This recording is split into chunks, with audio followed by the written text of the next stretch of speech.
It's easy. Speak easy, baby. What up, though, ladies and gentlemen? It's your boy Eazy, and we are live with none other than my man Sean. You like that, LeVar Ball? Yeah, he's something else, man. No doubt about that. How you doing, bud? You all right? Good, man. I am all right, man. I really do appreciate tuning in with me tonight, especially on I didn't realize today was St. Patrick's Day when I texted you to do this. No, dude, it's all right. You know what? It's the days of going out are long gone. I mean, that's just the way it is. I still like that. Believe it or not, I hit it up with my boy. You know, I have a 21-year-old kid, and occasionally we just do it in the comfort of my own home and everything. So, but going out and all that, nah, screw that. Yeah. Is he home right now? He's in Chicago, right? Yeah, he's in Chicago. He goes to DePaul. He's a senior at DePaul, but he's coming home, Monday. And over spring break and everything. So yeah, we have a good time together, man. There's no doubt about that. It's pretty cool. It's you have that. I wish I could think of a good word to say it. A metamorphosis where you go from being dad, son to like. I mean, unless he's fooling me, we seem to genuinely enjoy each other's conversation and company and everything. So yeah, it's pretty cool, dude. It's pretty cool. That's a blessing, man. Because and my son's only one, but I realized like one thing with parenting is like you have little control of like what that person becomes because like you have an influence, yeah, but they're still like their own individual like self, you know. 1,000%. I've always been the person. I want him to go after the things that he's a fan of, and I don't want to try to force anything down his throat. You know, he became a big sports fan, but he likes some things that I don't particularly care for, and vice versa. And it's totally cool. I mean, it's like I think that's the worst thing you can do is try to force feed somebody something. I mean, either they're going to like it or they're not going to like it. So, no, I think you're smart. Let them develop them. You know what I mean? Yeah. Was there anything you tried to force on them at all, like any like sports or like? No, you know what? Really and truly, no. You know what it was? It was I introduced him to everything. Now were there things I wish he took to hockey a little bit more than he did. I'm not going to lie to you, but he didn't. But like honestly, I just like no joke. I wanted him to experience everything, and he did. I mean, he organized level. Basketball, baseball, football, hockey, lacrosse, soccer.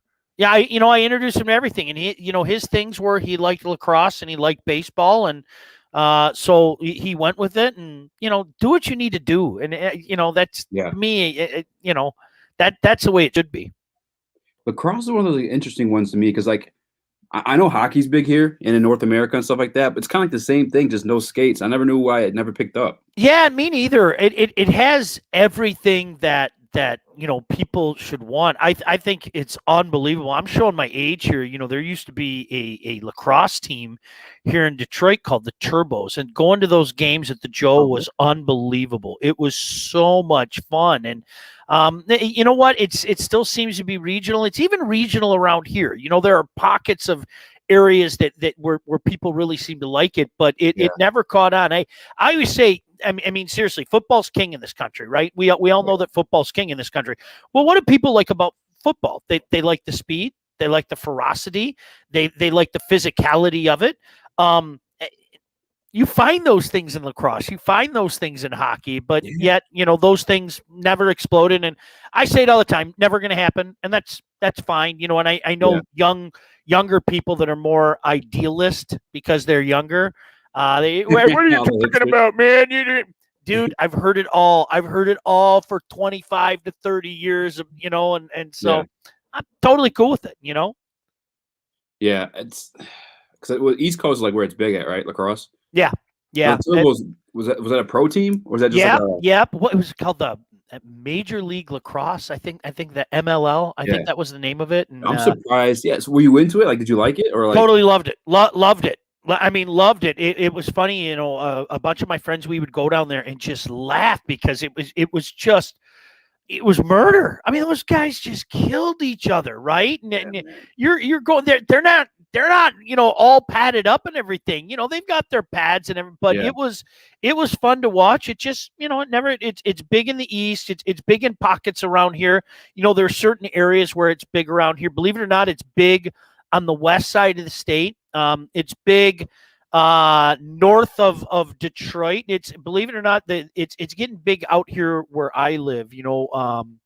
Novi and Northville and that area. It's starting to get big out here. Yeah. Yeah, the high school I went to, that area, like where you're at, were like all the tough teams. Like, those were all the good ones. Yeah. It's, you know what? It's funny because there was a year, gosh, was it his freshman year, where just a bunch of kids left the Northville football team and decided that they were going to go play lacrosse. And, a lot of kids stayed in football too, because I'm a big fan. I think if you can play multi-sports, play multi-sports. But it was funny because a bunch of kids just kind of left and said, no, we're just going to go play lacrosse and focus on lacrosse. So that was a big to-do out here. But, yeah, they're the generations of kids coming up, there are more and more kids playing lacrosse over here for sure. Yeah. Did you get into it by like playing yourself or no? No, I never played it. We just decided, we got some free tickets back in the day to go to the lacrosse games, and we went and just loved it. Absolutely. I mean, I'm not joking. This is late 80s, early 90s.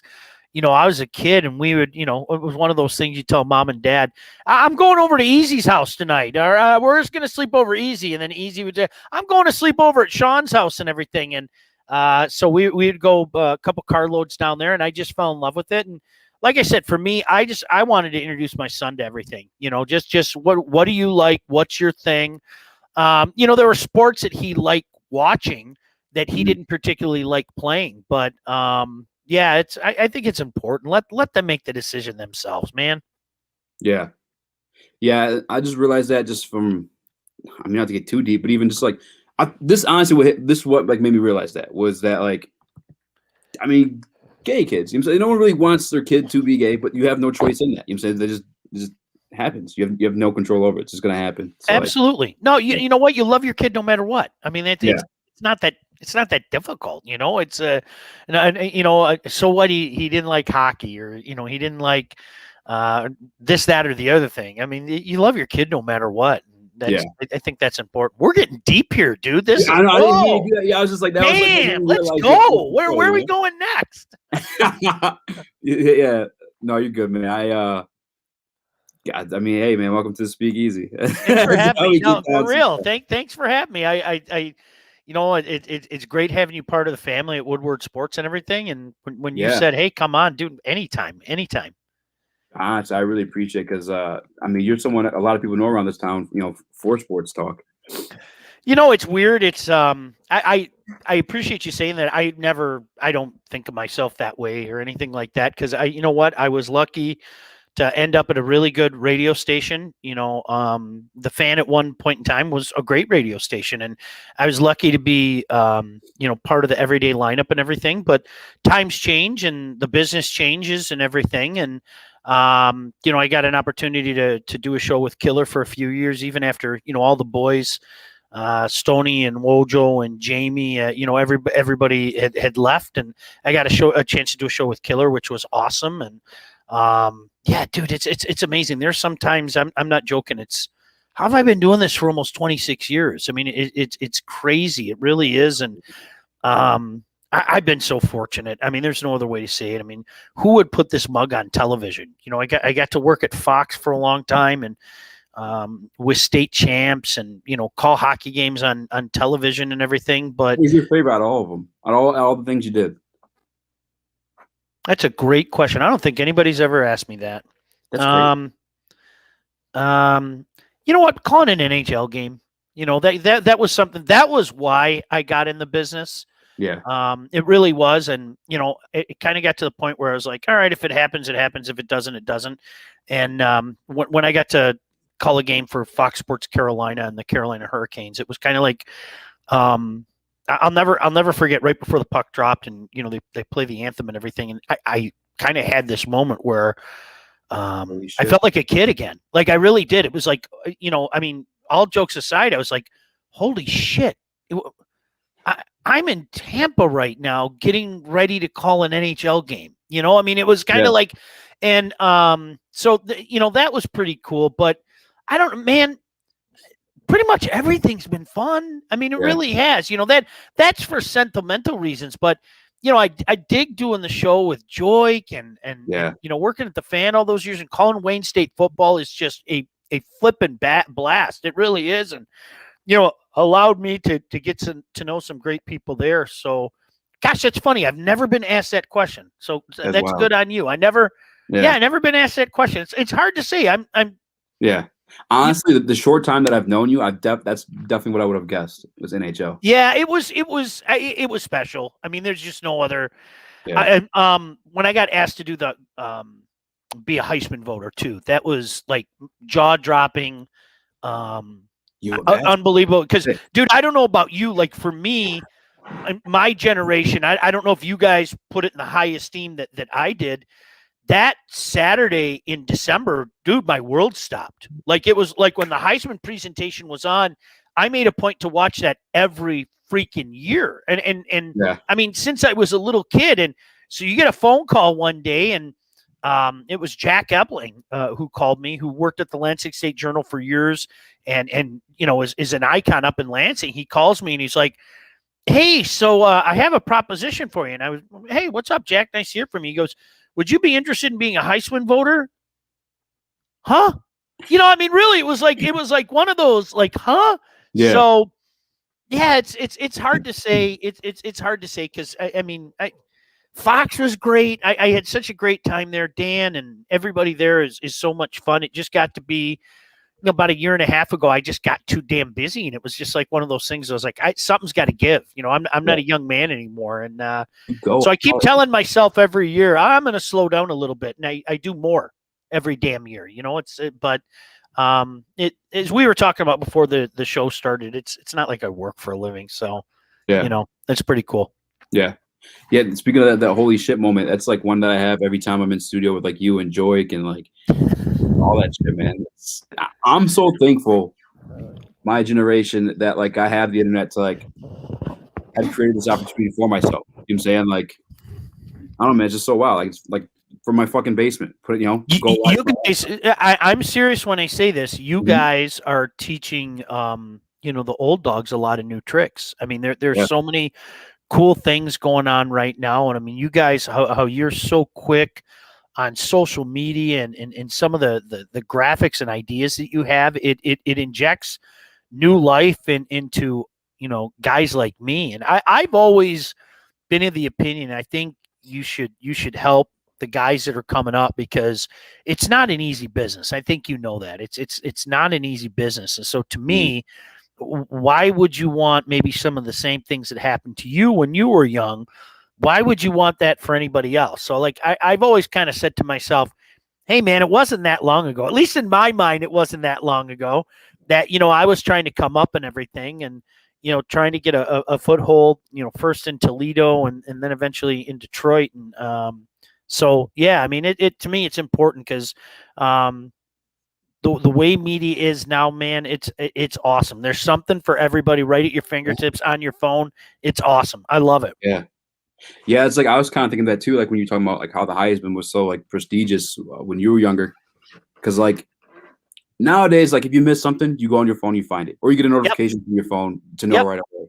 Back then, you had to be there to watch it live, around like the TV while it was presented. You didn't have this fucking thing to tell you right up, or like when you're taking a shit, you know what I'm saying? Yeah, no, I tell my son every year when the tournament comes out, like he cracks up. For whatever reason, he thinks it's so funny. In my old neighborhood back in Livonia, I'm not joking, Easy. We had my buddy Ted. He was responsible for the East region. Joe was responsible for the Midwest. Everybody, the four guys in my neighborhood, we had to write down as furiously as we could the brackets, because you weren't going to see it that night. If you were lucky, you saw it in the morning, but chances are you weren't going to see it until Monday afternoon. When the late edition of the Detroit News came out. Now think about that now.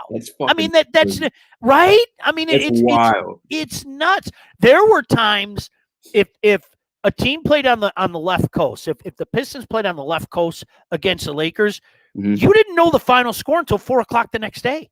When it was in the late edition of the paper. I mean, it's just crazy stuff that happened all the time like that, but thank God for the internet, dude. Man, you're not lying. Yeah, is that Is that the fastest growing sport you've seen sprout was the NBA? Because I didn't realize like they weren't like broadcasting and shit like that like they are today.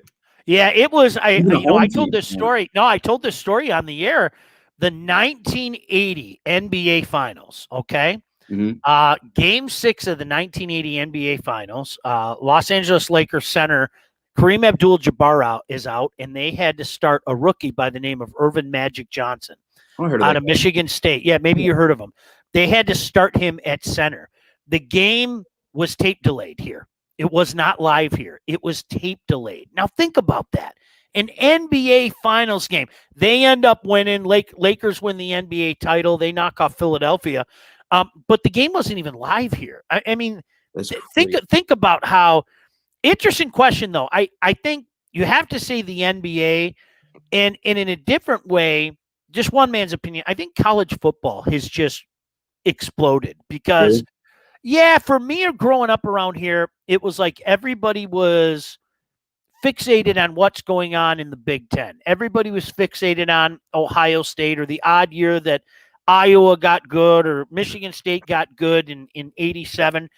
And nobody was really thinking about what was happening in the SEC. Maybe towards the end of the year, you started paying attention to the Pac-10 only for Rose Bowl reasons.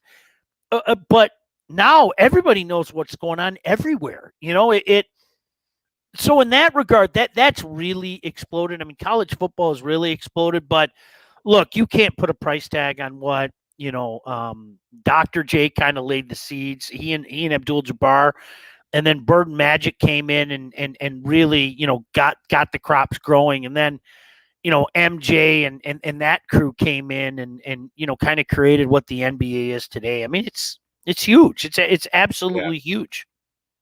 Yeah, you've seen guys like LeBron. I think it's a lifetime deal, but $1 billion deal with Nike. Yeah, It's incredible. It's absolutely. I mean, it's absolutely incredible when you think about it, and the money's there, and they're branching out. Obviously all over the world and all of that. So, that is. You think about that. I mean, again, in my mind, 1980 doesn't seem like that long ago. Trust me, when you're my age, you're going to feel that way, dude. Yeah. You're going to be sitting there going, what are you talking about? 2000 wasn't that long ago. I mean, 2 days ago. I remember plain as day sitting at home watching that game because, the year before, Magic had won the national championship over Larry Bird in the NCAA finals and everything. And so it was something, man, that you think about that now and people would go nuts. Could you imagine that? Game 6 of the NBA Finals will be shown at 8:00 tonight, even though we played it at 2 this afternoon or whatever. So, yeah, it's kind of funny how that works out. What was the first one that was televised live? Do you remember? No, I don't. It had to have been early 80s, though. It had to have been early 80s where they went across the board, because by the time the mid 80s hit, it really became a thing. And it didn't hurt that, it just seemed like it was Magic and Bird, or Magic or Bird, on an every other year basis. It just was. I mean, when you think about it, I mean, it really started in 80 and went all the way, through the whole decade, and a lot of times they played each other, and a lot of times it was just one or the other. And it was can't miss television. It really was. And, when the Pistons came in and, first they couldn't knock off the Hawks, then they couldn't knock off the Celtics, then they couldn't knock off the Lakers. And, when the Pistons finally took care of business in 89, I mean, the town just went nuts because I think everybody was just all Larry Bird out and Magic Johnson out around here. Yeah. And you get the bad boys come on the scene, dude. And it was off the hook. It really was. It was crazy. Yeah. Yeah. One thing about the bad boys and kind of all our Detroit championship teams, there's like a toughness. It's a toughness to everything that's brought a championship to Detroit, between the bad boys, the grind line. I mean, even the going to work Pistons were like, they were the tough grind them out type of teams. Like, I don't know. That's a weird like characteristic about Detroit and like the successful teams. Not like I was thinking about it the other day. Yeah, it's the 04 Pistons were like the perfect embodiment of Detroit to me. They really were. It was, some guys who were overlooked at other places, and when you looked at it the outside, I mean, the dirty little secret that I remember, and I'm sure you remember this. I mean, you may have been young, but when Rasheed Wallace went to town, a lot of people thought that was just a crazy. What are you picking him up for? He's nothing but trouble. Oh my gosh. You want to talk about upsetting the apple cart, and it just fit. And it was, I mean, that was, dude, I'm telling you, that the way that team was embraced by this city, I mean, grandmothers were infatuated with it. I remember both my grandmas were sitting there going, is he a nice boy, Sean? And all that stuff. It was, dude, it was off the hook. And, you know, for me, I was fortunate to be working at the time at the home for the Pistons. And, you know, that night where they beat the Lakers in Game 5 was just, it was one of those nights, dude. You're going, I got to get home. You know, my wife is pregnant at home, and I have a 4-year-old son at home. I got to get home because, I mean, it was one of those nights. But it was so cool. It was so cool.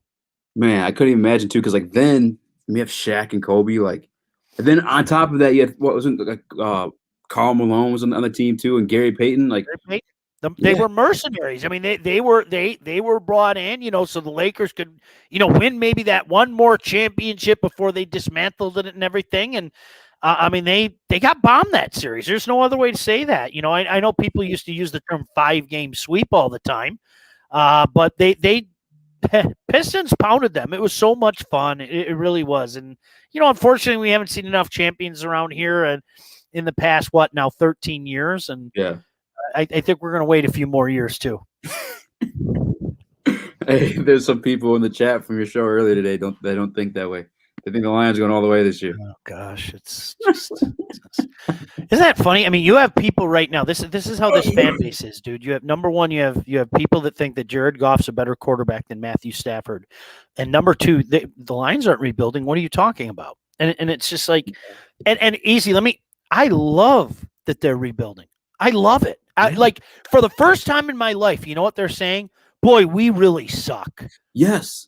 And I appreciate that. I'm serious. Yeah. Well, you have to recognize it's like AA. You have to recognize there's a problem to address it. You know what I'm saying? Like great analogy. No, I'm with you, man. And that's what they're doing right now. And it's gonna take some time, and you know, they're gonna have to make these picks count. That's the hard part. No doubt about that, because I'll say it again.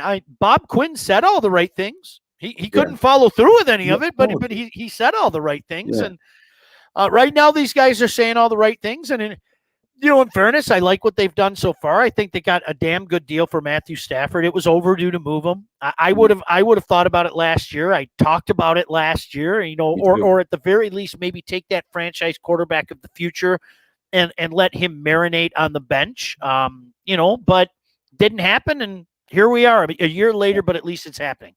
I got killed for it, man. I got killed for it. Yeah. Yeah.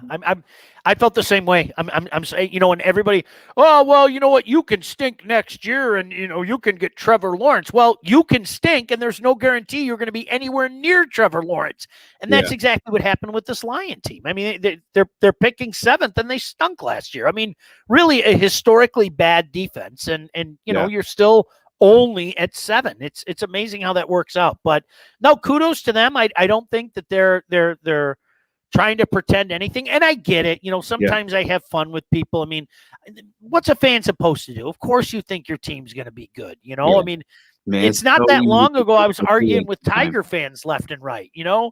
This run isn't over. Brad Osmus is a great manager, you know, and all that stuff. And it's like, oh my gosh, what are you talking about? So, you know, I get it. That's what fans do, but I take my job very, very seriously. My job isn't to tell you what you want to hear. My job is to try to tell people what, you know, I think is going on. It doesn't mean I'm always going to be right. Yeah.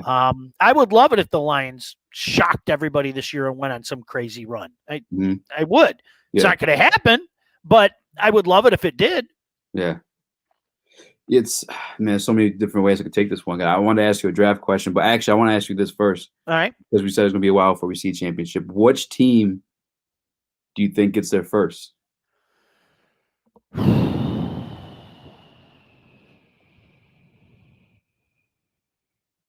on like the same spot. Yeah, they really are. I think it can happen faster in the NFL, though. I think it can happen faster in the NFL. Right. With coaching. I feel dirty saying the Lions. I do, because obviously they haven't won anything in our lifetime. I got to see their playoff when I was there that cold January day. I'll say the Red Wings. But I mean, they're still a couple of years off too. I mean, they really are, and it's they just don't have a lot of talent in the system, even with the last couple of drafts and everything. And Steve's going to do it the right way. I totally believe in Steve Yzerman. I really do. He I think if you take the time to listen to what a general manager is saying, he told everybody less than 2 years ago, this is going to take a long time. Yeah. So we're not even 2 years later, and people are going, what's going on? It's like, didn't you listen to what he said? This franchise was a mess. And I like what Troy's doing too. Troy basically said, okay, the one thing I can tell you definitively is the way that this franchise has operated for the last 13 years isn't working. So let's do something different. Let's go. And I mean, I was just watching the Pistons-Raptors game before we went on and everything, and I'm thinking to myself, all right, what unique way are these guys going to find to blow this fourth quarter lead? And I just switched over and saw the score, and they're still winning by a few points, but I'm not going to count them out, the chances of them losing. How many times have we seen them lose games in the fourth quarter in miraculous ways? So we'll see. Yeah, the thing about the Pistons right now that I like is like they're competing. Yep. And I feel like with guys like Isaiah Stewart, they're taking on those characteristics of like the tough guys, or like, you know what I'm saying, like some hardworking guys. There's actually a comment. I want to read this one. Yeah. My man Benjamin Foe, he said, I never considered the 04 team tough guys. They were just grown-ass men. I feel like all of them could swap out a motor in a car.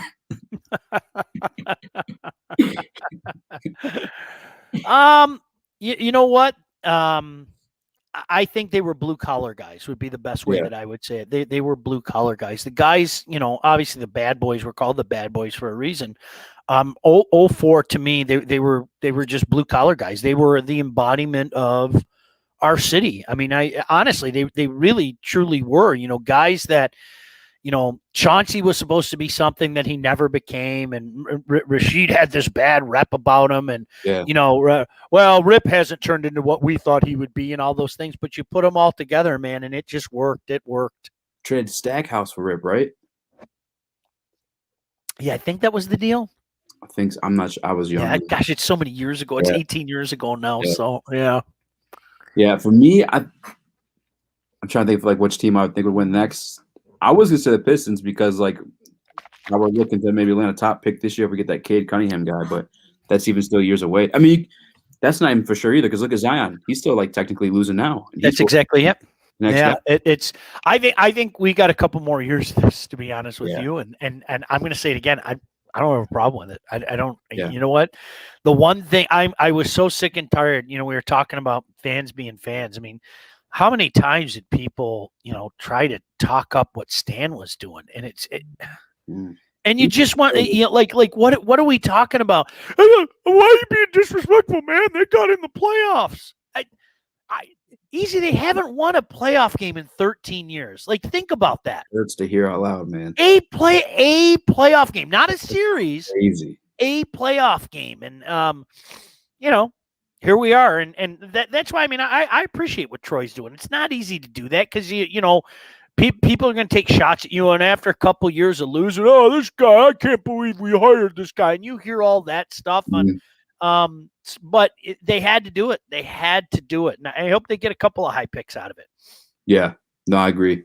But I do like your point with the Lions, because we do see that happen a lot more often in the NFL, where like, I guess like the 49ers, when they got Jim Harbaugh, they switched it around right away, went to competed for a Super Bowl. Or even the Rams that we just got Jared Goff from. Mm-hmm. They were shit with Jeff Fisher. Yeah. McVay, and all of a sudden they have a life. It's weird in the NFL. Coaching really matters, man. You know what? And you gotta be able to get a couple of good deals. I think Miami, everybody thought Miami was going to be in the shitter for so long, and look how they turned it around. Mm-hmm. I think Cardinals to a lesser extent. Now, are the Cardinals there yet? No. Yeah.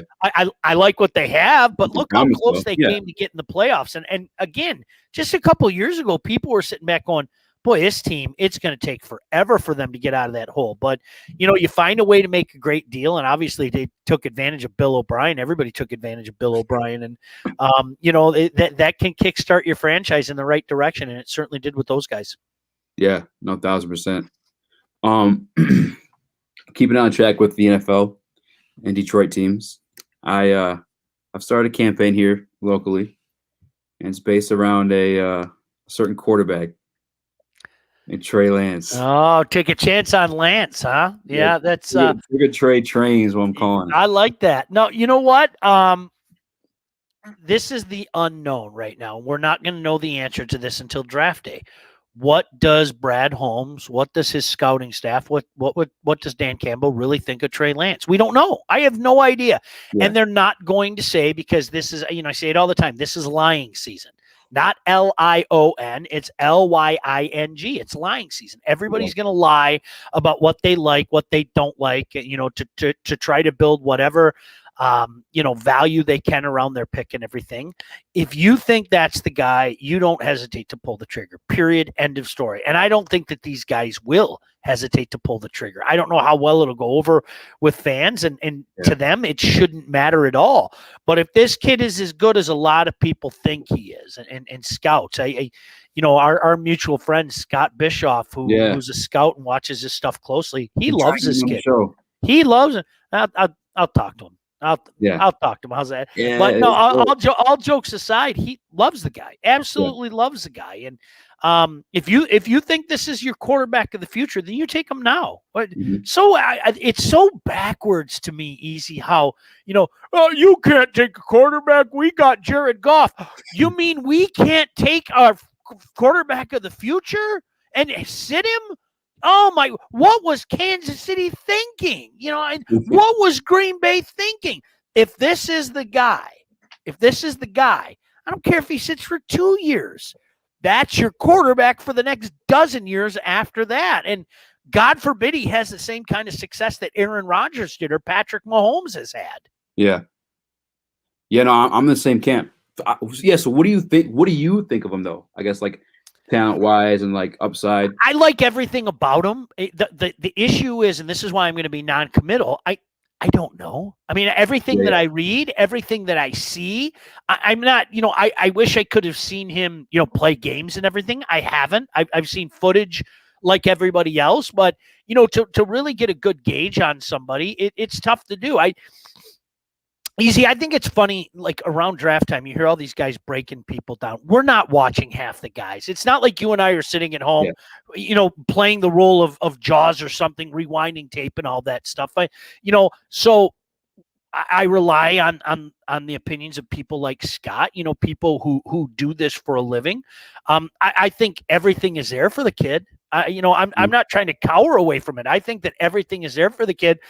But we can't look at him like we can look at Justin Fields. We can't look at him like we can look at Trevor Lawrence. We can't, because we haven't seen him game in, game out. They haven't been on national TV every single week and everything. So that's why, you really do have to rely on your scouting staff for things like that.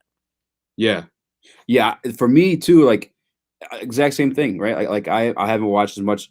I mean, I didn't know anything about him until he came to the conversation. But the fact that he's in the conversation for as young as he is, playing where he played at, like, I think should tell you something, Absolutely. Like, absolutely. And you know what? Where a guy played, that doesn't matter to me. That means nothing. I mean, some of the greats of all time, we were talking about it this morning with Joyke Bell. I mean, Walter Payton, one of the greats of all time. Jerry Rice. He is the greatest wide receiver of all time, so those are the things that I look at. I that shouldn't enter the equation in any way, shape, or form. All the tools are there. You saw him make the throws that he made. I think there's a reason why people are drooling over him. But as I said, I guess I'm old school in this regard. I wish I saw him play more so I could, give an opinion, because, there and then there are other guys. Like I always use the example of Joey Harrington.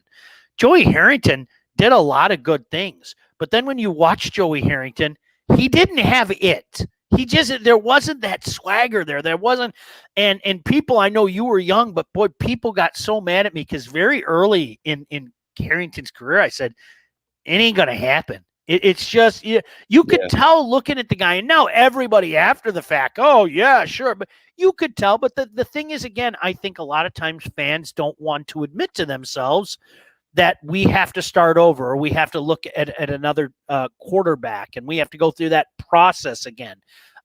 So everything's there with him. I just, like I said, I wish I got a chance to watch him more on a week in, week out basis. Yeah. Yeah. For me, the thing that I like, this is why I'm so high on him. is one, I just do a lot of drugs. No, I'm just kidding. He can run. All right, this is where I'm at. Jared Goff, to me, in my opinion, in all due respect, I'm not a professional athlete or anything close to it, but like I think he's kind of just like a guy, like a system guy. He's nothing special. I couldn't tell you like what his best attribute is, right? With Trey Lance, you have a guy who can run. We know that for sure, right? He's got speed. We've been told he has the best arm in the draft. Like, so you have those attributes, and you're able to sit him and you grace him his playing. It's not like he's a rookie in a situation where he has to start right away. You can make him a system guy, like limit him to do what you want to do and not do any crazy shit while also having these attributes in him. You know what I'm saying? It's like, I don't know, in my opinion, like worst case scenario, he's fucking Jared Goff, but who can run, you know? Yeah, and that's I think that's one thing to me, Easy, that has changed over the years, and I think people are being what's the word I'm looking for? They're being smarter about things. I mean, there are quarterbacks in the last few years, and when you talk to Scott, you can ask him. I was saying about Lamar Jackson when he was coming out of college. I was like, what am I missing? What am I missing? Why is this guy not even being talked about near the top of the quarterback list? And why are people even going as far as to say, well, I don't think he translates as a quarterback at the next level? I just think that's short-sighted. I really do. And, you had a lot of people say that about a few quarterbacks in recent years. And I think what needs to happen is you need to see these guys come in and start to have some incredible success. And that's how you change. That's how you change hearts and minds. I mean, all jokes aside, that's exactly how you change hearts and minds. So that's what's going on right now with a lot of these situations with, a lot of these quarterbacks is you're seeing guys, go out there and kind of disprove all those things that people used to base it on. I'm with you. Look, the game has changed so much, and one of the ways it's changed is your quarterback's got to do some things in the pocket, man. I mean, it's just that simple. And, could this guy be one of those guys now today that we talk about in a few years from now? Heck yeah. All the tools are there. All the tools are there. Yeah. Yeah. For me too, the thing with like the scrambling ability is just, I like that, like you said, do some things in the pocket, like just extend the play, create some opportunity for your receivers to be athletes. You hit them once they get up. Like I look at Russell Wilson or even Aaron Rodgers back when he was like younger. Like to be able to mingle around in there, it just opens shit up for guys. And they have to be the greatest wide receivers. Like I don't think Aaron Rodgers played with too many guys that were like greats. I know he had like Donald Driver and shit like that. But like even Russell Wilson, like he didn't play with anyone that was like over the top amazing. He's kind of. Well, there's another guy you just mentioned, Russell Wilson. Anybody that watched that guy his last year at Wisconsin. Why on earth did that guy last to the third round? What am I missing? And unfortunately, people they look at those measurables. Wow, he's not the tallest guy on earth, and I don't know if his skill set translates. That's a guy that just made plays wherever he was on the field. I mean, he was really tremendous after he left, NC State and everything. So, I think that's the most important thing is my man making some plays, the things that people want to detract from. It's head scratcher to me, dude. There's no other way to say it. Yeah, I'm pumped, man. The other thing too, I like this philosophy with like the contracts, mainly like especially the quarterback contract, because that's like the highest paid one at times. But like you have this guy, you're able to sit him for those 2 years. When he comes up, you have those 2 years where he's in a rookie deal. You can sprinkle in some free agents, some sexy splash names to take you over the top. It's I don't know, man. You get it. People don't get it. They don't. Yeah. I mean, it's crazy how that works out. That people don't get that, and that's how you build. And I mean, heck, dude, you're around the station. I have people arguing with me all the time. I don't know why you're so down on Goff. I'm not down on Goff. He's not the quarterback of the future. Like, stop it. That's not the franchise guy here in Detroit. And I guess it's just one of those things we're gonna have to bide our time and wait for him to be jettisoned out of here and all of that. But people wanted a winner so desperately. I get it. You try to keep it in perspective, but there's so much work to be done with this team. And, to me, I don't mind. Again, people say, well, why don't you build things up and then add the quarterback? That's a good way to do it. But to me, if you're 100% sold on this guy, no matter what you have around him, pick him. Like Yeah. that's such a dumb. When I hear people say that, I just think that's such a dumb way to think. It's like, well, no, I love this guy, so therefore I'm going to pick this guy. You know, it's the other thing too is like you never see it where like a team's built and then you sprinkle in a rookie quarterback and then they go to the Super Bowl. Usually you build a team around that guy who's on the bench, then he starts, and then you see him like you go to the Super Bowl. You know what I'm saying? You never plug in a rookie quarterback with a built team and win right away. Exactly. And that's that's one thing that we just have to sit back and accept that, and that's the unknown right now. And it's not fun to have the unknown. I mean, wouldn't it be great if we all knew exactly what was going to happen and everything, but we're going to have to, I mean, no other way to say it. We're going to have to wait until the end of April to find out. Yeah. The unknown is fun with second quarterbacks though. It is absolutely, and it's like hey, heck, we're not that far removed from people trying to deny that the quarterback wasn't the most important position on the field. I mean, the NFL has changed so much. I say this all the time, and maybe this would resonate more with somebody from your generation. Even watch a game in the early 90s, the game was so much different. I mean, it was so much different. And, everything's about, I think Tony Dungy said it best a few years back. I was watching one of the NBC broadcasts, and, he said something along the lines, I'm paraphrasing, but he said, the NFL today is, what can my quarterback do to you? And how much pressure can you put on their quarterback? And I was like, yeah. That's the NFL today. I mean, really, now that doesn't mean that other things aren't important, of course, but the most important thing is how can your quarterback exploit them and how can you get to their quarterback? I mean, that's the league today. Yeah, I agree. I mean, this Super Bowl was like a perfect example of that, Yep. After Patrick Mahomes, so the times people want to deride Tom Brady, the times he lost were, the team's defensive ends were getting to him. Yeah, I think that second loss to the Giants, I mean, just that everybody got healthy on that defensive line, and they just made his life miserable. They made his life absolutely miserable. So, you're right. I mean, you see it time and time again, and hindsight is always 20/20. We all should have seen it coming with the injuries on the Chiefs' offensive line. We should have seen it coming. We didn't. I didn't. I still thought the Chiefs were going to win. I really did. But Tampa showed how important it is to have that advantage in the trenches, to be sure. 1,000%. Yes, that's for me, draft wise. Those are two things I think are franchise changes: quarterback or a elite pass rusher like a Chase Young or guys of that caliber. Yeah, you know what, and again, I like what the Lions have on the offensive line right now. I do, because I think you got a damn good player in Decker. Love Frank Ragnow. He might be the best center in the game. I think you have an emerging stud. I really do in Jonah Jackson. Mm-hmm. So there are pieces there. Now let's do something about the defensive line. I thought the mix was there. I'll tell you another guy, Deshaun Hand. I thought his rookie season, I said, sky's the limit for this guy. And great guy. Deshaun Hand is just a great dude. And I literally thought to myself, all right, this guy's going to become a fan favorite and the motor and everything. And, another one might have been. So, I mean, he had some injury issues too, though, right? Yeah, that's exactly it. Just couldn't stay on the field. Yeah. Yeah, because if I'm not mistaken, he was injured being drafted, and that's why he went late. Yep. Alabama, and then, Yep. Couldn't stay. He looked so good his rookie year, though. I mean, engaging personality, funny guy, and I thought, this guy could be a fan favorite, and it just never happened. Yeah. Shout out to everybody in the chat with the comments and stuff like that. Let me see if we have any good questions to click out of here real quick. Nothing off the top of my head. I just know I see you guys. This is a lot of them. I don't know which one to click on. But speaking of the Lions' new acquisitions, I took the time. I made this lower third, so I kind of had to click on it to talk about it. Jamal Williams.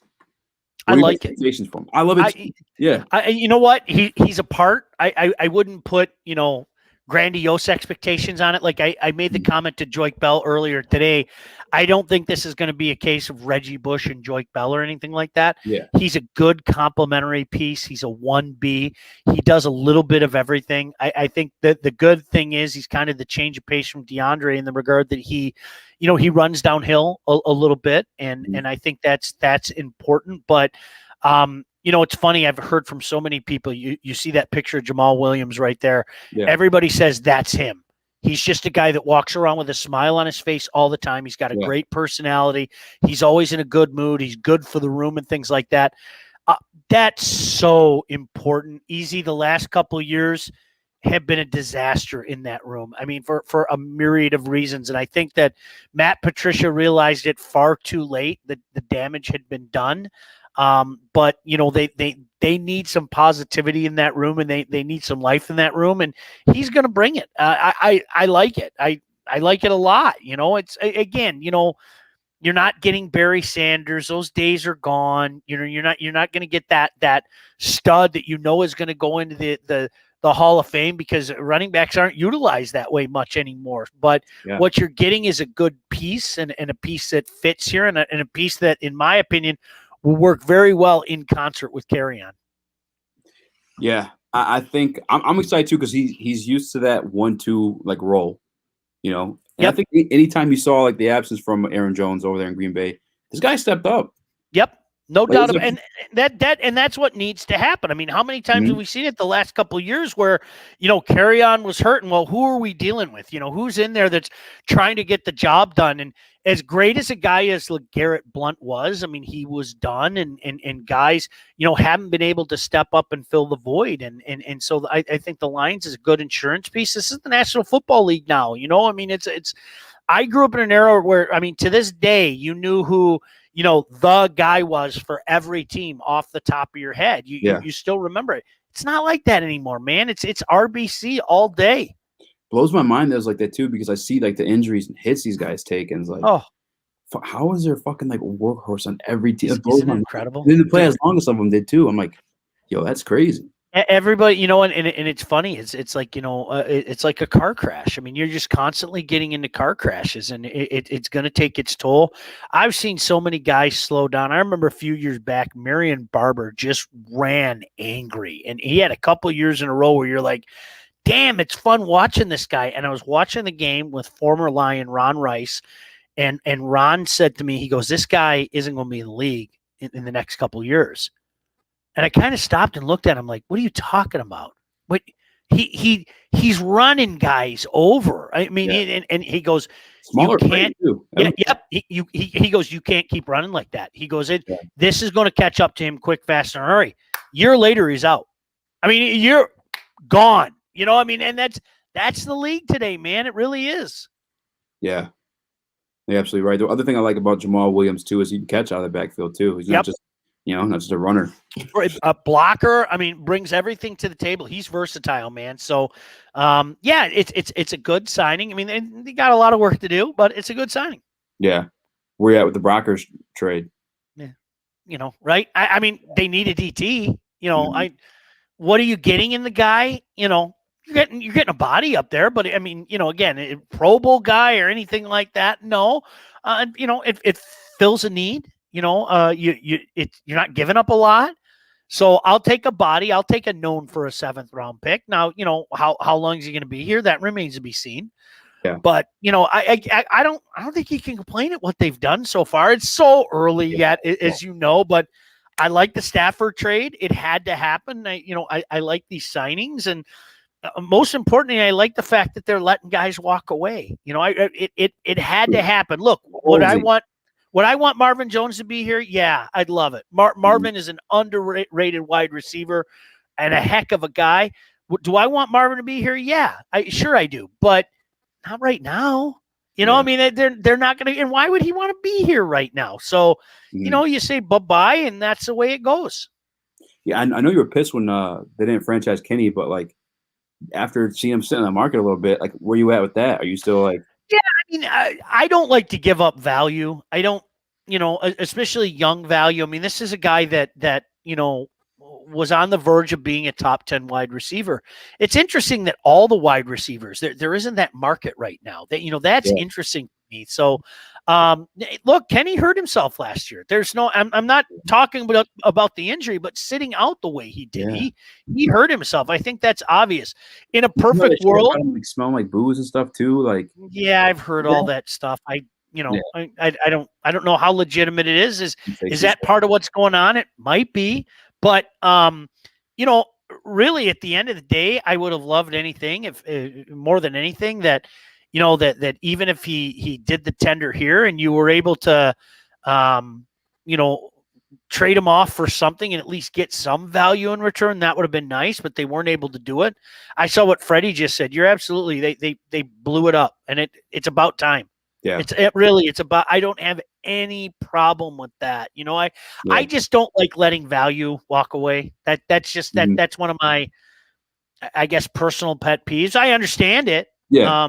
But it isn't a perfect world. That's for sure. You still think, you think we would trade him for more than what we're going to get in the comp? I think you could have. Well, right now, I don't know. I mean, the value doesn't seem to be there. Somebody's going to sign him. We'll see how big the contract is. I saw somebody allege today, I forget where I read it, but somebody said, they were waiting. It's almost like one of the wide receivers were just waiting for one to sign, and then all the, dominoes would fall from there. Maybe the market would be set and everything. But I don't know, if you had your mind on somebody, if you had your eye on somebody, why don't you go get them? Yeah. I mean, I wouldn't give a crap if this guy or that guy signed. I mean, I'm worried about me. That's what I'm worried about. If I really liked a guy, I go sign the guy. Kenny hurt himself last year. I think, to me, when you have a guy like that, and I saw it up close and personal, his very first training camp, he wanted to succeed. He did all the work. He was the idea that Lion fans have dreamed of, actually getting incredible value out of a draft, taking a guy in the 3rd round or the 4th round or the 5th round that plays like a 2nd rounder, that plays like a 3rd rounder, that becomes a Pro Bowler. Kenny was the embodiment of that. And, it's unfortunate we never saw it come, to its full fruition. But like I said, to me, but before, the mystery started last year, this was a guy that was right around the area of a top 10 wide receiver. So that's what sucks, but such as being a Lion fan. That's part of it, man. But I have some faith, man. The fact that we got, I know Brocker is nothing special, but no. But 7th round pick, 2 years from now, that's a great. I'll take it. Yeah, I'll take it all day. Yeah. Better than like us giving up, guys for 4th, 5th rounders and shit like that. Like we're making those crazy trades with the Patriots. It's like, why are we doing that? I like knowns over unknowns. I'll take, depending on what round it is, of course.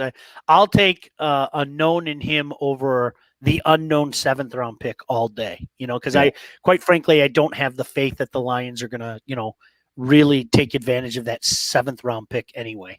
Yeah. Galley should fire his agent after turning down $18 million. I think his rep got hurt by sitting out. Yeah. This was exactly what Sean said. The first part remains to be seen. We'll see the final chapter of that. But the second part, I couldn't agree with you more, Steve-O. I mean, guy hurt himself this year, and if some of that stuff that's out there, some of the rumor and speculation that's out there, if that word gets around, then that hurts his value as well. So, there was some speculation that he could have played. I don't know. Yeah. I'm just telling you right now, I don't know that, but with you, because obviously there's a situation where the guys didn't like Patricia, and it's a losing situation on top of that. And then he's on a rookie deal from a 3rd round pick. You want to get paid. Where does that sit with you as a sports guy? I guess you got to go out and play, dude. You got to go out and play. I mean, period. I get it.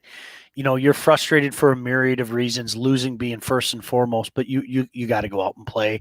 I think anybody will tell you that, and some people say, no, I'm looking at the next contract and everything.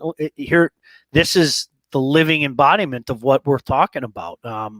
Word gets out there that you didn't play. Well, maybe you don't get that as big of a contract. So you have to go out there and play. I mean, that's just the way it is. I'm not saying it's necessarily fair or anything, especially if a dude gets injured. But if people start to question your heart, whether it's right or not, man, it's hard to lose that bugaboo. It really is. It's hard to lose that bugaboo. And that stuff was out there. I mean, it is. And again, I'm telling you, I'm not trying to take the cowards. I don't know. I have no idea. You know, I never looked at his medicals or anything like that. Anything that I think pretty much anybody says would be pure speculation, but that stuff is out there. Yeah, 1,000%. We're coming up close to an hour. I don't want to keep you too late, but gosh, dude, that flew by. It's been fun talking with you. It did. It really did fly by. I was kind of like, fuck, man. Because I did want. Okay, I'll shoot this one to you real quick. Okay. Yeah. I actually got two of them. Real quick ones. Do you think MSU wins tomorrow night? Yes. Yeah. Yeah, I do. I think they're capable of winning a couple games. I do. You know, I think it ends after they beat by BYU. How's that? You know, this has been such a weird team. I'm sorry, I'm not blaming COVID at all. I think that's been a terrible excuse from college football season to college basketball season. It's affecting everybody. Some teams it's affected even more adversely. You know, this has just been a weird team, a weird year, a weird dynamic. I mean, to have the highs and then to have the lows, you know, to win some of the big games that they've won and to get annihilated in other games, you know. I remember, Eazy, you might remember this, when they made the Final Four in 2005, I didn't think there was a snowball's chance in Hades that team was going to catch fire, and they did. You know, the Paul Davis team, and that was an incredible run. I'm not saying anything like that. I am saying I think this team is better than the play-in relegation they're in. Yeah. I mean, Izzo always comes to surprise you too, man. Amazing. Every fucking time. You cannot count that dude out ever. Yeah. Ever. Blows my mind, man. The question I wanted to ask after that one, because I never did a bracket before. I've done the paper ones and I filled them out and forgot about it because I never was one to give a shit about college basketball, I'll be completely honest, until this time, right? But yeah. Dude, it took me a long ass time yesterday. I was overlooking the shit out of everything. How long does it take you to fill out your bracket? Because here's a funny. Honestly, it's when crazy. I'm done here, I'm going to do my first bracket. I'm in a couple different things. I'm in a bracket with us, and then I'm in a bracket with my wife's company. I'm gonna do. I still haven't sat down. I've toyed around with one, you know, played with a couple and all that, but I haven't done my official one yet. It's a process, you know, because again, I don't know everything about these teams. I'm not going to sit here and lie to anybody, and you know, so I like to read up and see what's going on. So I'm gonna guess a half hour. It'll probably be about a half hour. That's my guess. Yeah. Yeah, well now too, you have the COVID shit too. Like I did the perfect bracket challenge thing. I did it live on air. Yeah. Just kind of promoting stuff like that. And I got people commenting, "Oh, that team's gonna be in quarantine like 7 days longer." I'm like, fuck, like that's a thing. Like, right, bro. Right. I was on here for like I think almost an hour and a half, and I didn't even complete my bracket. I was like, this is crazy. Damn.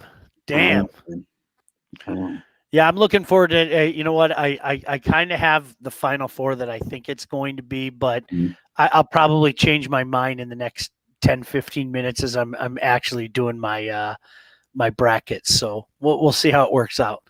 I'll let you get to it, man. All right. Would you allow yourself to tell us who you got winning it all, or no? You know what? I had Illinois, if I'm not mistaken. Hey. Was it Illinois that I had? I think I had Illinois. Yeah. Yeah, it was. I'm trying to remember. Was it Illinois, Alabama? I think that's who I had, and I had Illinois winning it all. I think they're a damn good team. I think Illinois is a damn good team. So, me too. That would be kind of funny to the national champions from Champaign. But I like that team a lot. I think the Big Ten has a great chance. You know, I like Michigan's chances a lot better, obviously, if it weren't for the injury. That's a likable team, and Jawan's going to have them, regardless if you're a Spartan fan or a Wolverine fan, Jawan's going to have them at a high level for a long, long time. I agree. As soon as he went there, I was like, yo, that's gonna be a problem. Because he's got the allure of the Fab Five. He played there. He played with LeBron freaking James. Like, it's going to be a problem, especially now he's experiencing success. So, we'll see. Let's see, man. But I will let you get to this bracket. I really do appreciate you taking the time. Anytime, bro. Yeah, man. I'll have to do this again for sure. Anytime. Give me a holler, and thanks for having me. I appreciate it. Thank you, Sean. All right, bud. We'll see you. I'll see you. Shit, ladies and gentlemen, I'll read some comments and shit too. I'm still up. I'm still live. It's 10:01 on my side of the world. I seen Jimmy here from California. This motherfucker always like, hey, yeah, 8 o'clock, let's go live. I'm like, yeah, bet. And I realize his 8 o'clock's my 12 o'clock. I'm like, oh, fuck. That's a whole different story. Stafford ain't winning a damn thing, fo. Fuck out of here. I said, fo. That's right, go blue. No. Let's go green in this bitch, but I can't deny that Juwan Howard. Hey, by the way, you guys like that? Lil Eazy's jersey hanging up? My son's jersey? I thought that was dope. No one said anything yet, but we'll leave it there, man. Let me get some of these comments, guys. I'm sorry I didn't do it while I was live. Sean's a good influence of mine, obviously, and doing like sports broadcasting and whatnot. So I don't want to get distracted. I don't want to get sidetracked. I want to stay like in the conversation and whatnot. I think I did forget to do another banner though. Let me see. I did forget to ask him because my man Kurt Steele brought it up. I wanted to ask about these guys, the Michigan Panthers, because fun fact, they were the last professional football team to win a championship in the state of Michigan. I didn't learn this until this week, so I wanted to hear like what these guys were like, the hype behind them. I know Kurt gave me a little bit, but Kurt's been like he's out of state with it. I want to know what's popping like in Michigan, you know, because I know Kurt he's in North Carolina or South Carolina. I don't remember which one. You like the Brockers? I like the Brockers trade a lot. I think much like what Sean said, and even with Everson Griffin, I like the known versus the unknown. You know, except for like I said earlier, when it comes to second string quarterbacks, it's always kind of fun to like gossip and assume that certain guys are gonna be way better than what you think. Would you sign Quan Alexander? Hell yeah, I'd sign Quan Alexander. Fuck yeah, I'd sign Quan Alexander all day, man. Avery Giovanni, Spirit of Detroit podcast. I'm gonna check you out, man. I seen you commenting. I seen you asking for for the internships and stuff like that. I'm gonna check you out. Then I'll see what we can do, man. We'll get some shit popping. I got some big news coming up soon. I don't know what type of announcement or how that's gonna go down, but some big things popping off at Woodward Sports. If you guys haven't already, make sure you subscribe there because your boy Eazy will be making an appearance soon. That's a fun laugh to do. What we have here. There's a big difference in having injuries and being injured. Teams don't want to pay top dollars for a guy that doesn't play through injuries. For sure, man. We also have an inside source too over at the station, who said Dog was coming in as a dog. KG Kenny Galladay was coming in to practice like during these like injured moments and stuff like that, smelling like booze and stinky pussy and shit like that. I'm kidding about the stinky pussy part, but no, there was some rumors that once he started balling, the contract was on the rise. It kind of got to his head a little bit. Quan Alexander got cut. Wow, man. I like that. We would sign him without ruining the comp pick formula. I'm not familiar how the comp pick formula works. I know for like when you lose them, I don't know that if you sign someone. I do want to see this fall that Steph Curry took. I seen you comment that, fo. This just popped up on my phone, so I'm checking it out right now. How did he fall?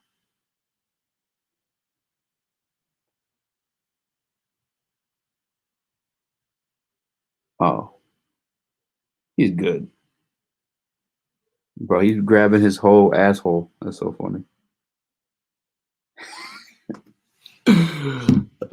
Steph Curry sprained his booty hole.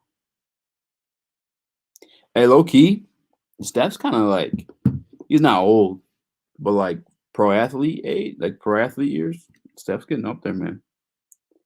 Steph's low key getting up there. He's a lot older than people think. He's not as far from like LeBron and like that you would assume because of his, the late bloom.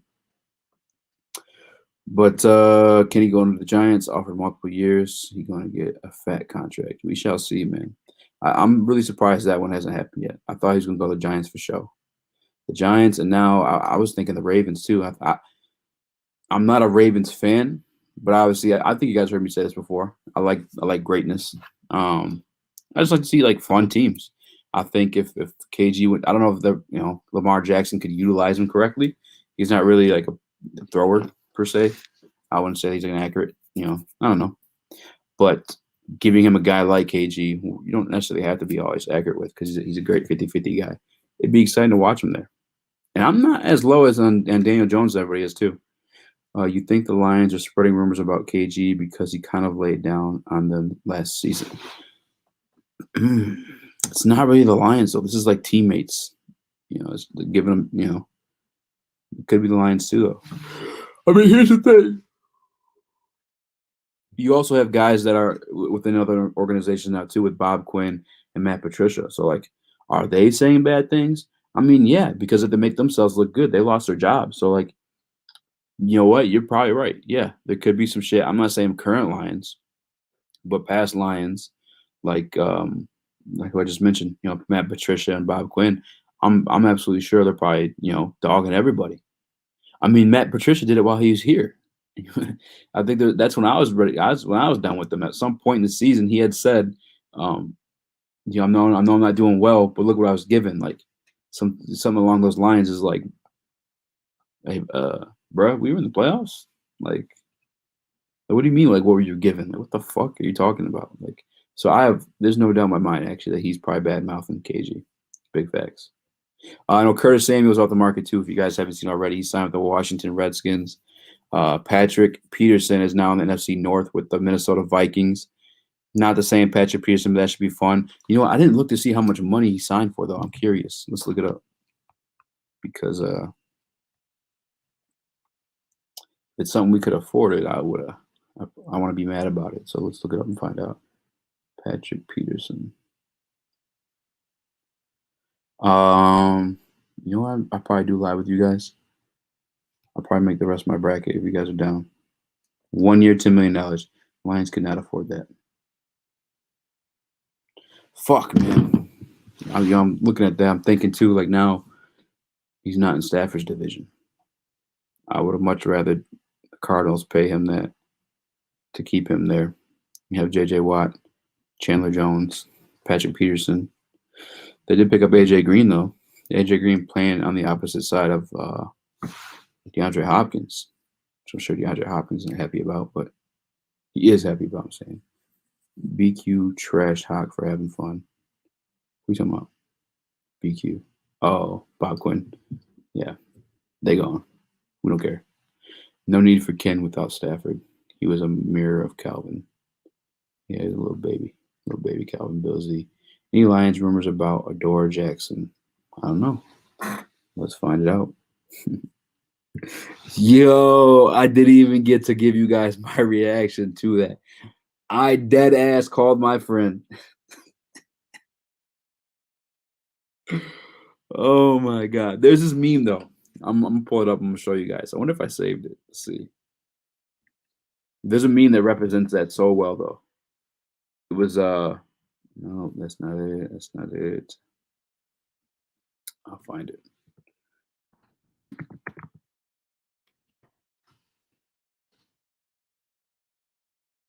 Sorry guys for the dead air. I'm just looking this up so I can show you.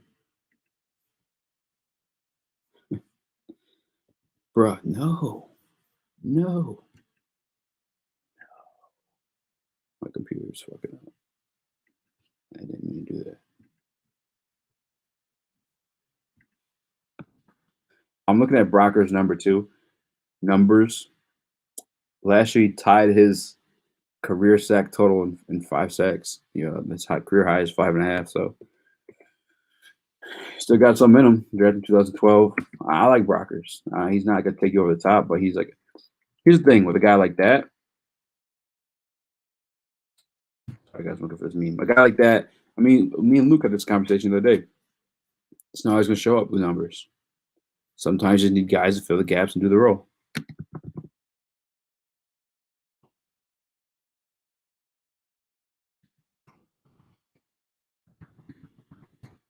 On this damn thing. Now I gotta. Here we go.